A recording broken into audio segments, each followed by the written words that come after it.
సంగారెడ్డి జిల్లా కాజీపల్లి అటవీ ప్రాంతంలో అస్థిపంజరం కలకలం రేపింది. స్థానికుల సమాచారంతో జిల్లా ఎస్పీ రూపేష్, డీఎస్పీ పురుషోత్తం రెడ్డి ఘటనా స్థలాన్ని పరిశీలించి వివరాలు తెలుసుకున్నారు.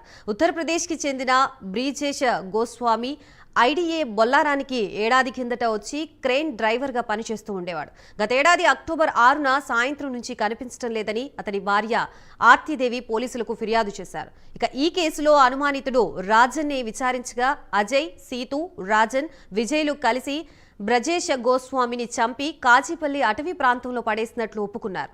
మృతుడి కుటుంబ సభ్యులు దుస్తుల ఆధారంగా అది బ్రిజేష్ మృతదేహమేనని నిర్ధారించినట్లు సీఐ తెలిపారు.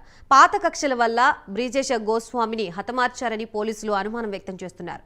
కేసు నమోదు చేసుకుని దర్యాప్తు చేస్తున్నారు.